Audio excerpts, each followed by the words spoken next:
But first we must look probably at more serious matters. Jacob Rees-Mogg, if I was to either promote or demote you to the position of a doctor, and I asked you to study the position of the patient in front of you, which is the Chequers Accord or the Chequers deal, how would you pronounce on his or her health? I think the pulse is very faint. The mirror being held above the mouth to see if there's any breath coming out is not showing much happening, not much in the way of breath coming forth. The question is, can it be revived?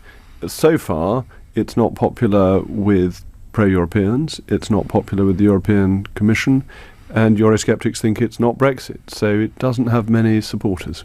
Can it be reworked?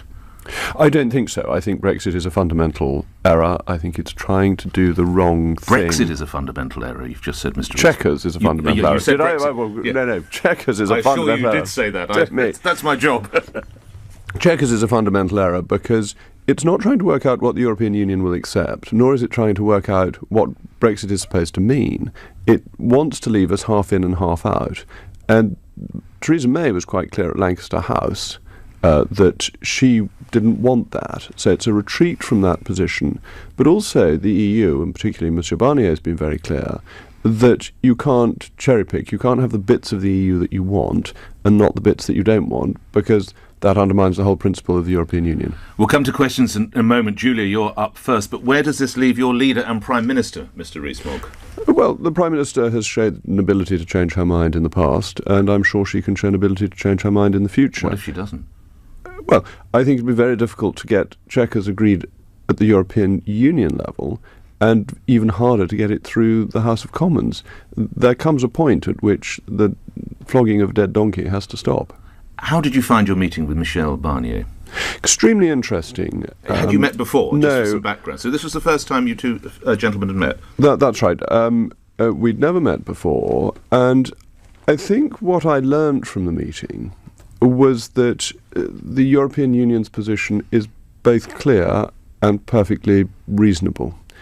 That is to say, the EU recognises that we are leaving, though is sad about it, wishes we weren't.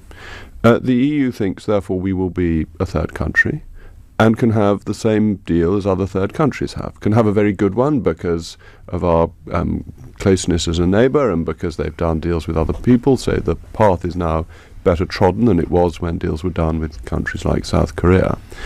And then there are some issues that need to be resolved that would make that easier and smoother. And so I think if you look at what the European Union is asking for from us, it is that we should say, OK, let's deal on a free trade basis, let's look at what Canada's done, let's build on that, and work out with you what the solution is to the Irish border problem. And lastly, before we come to that call, how's your negotiations, your deals going with Monsieur Barnier with a rival plan that I read in one of the newspapers this morning, to the Chequers plan?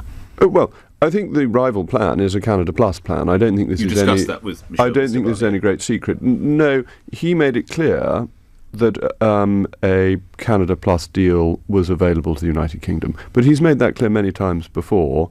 And the meeting that I had as part of the Brexit Select Committee, because it wasn't a private meeting, that will have a transcript made available so everyone will know precisely what was discussed. So you weren't ganging up on Mrs May, as one of the papers suggests here? How would I gang up on my own Prime Minister?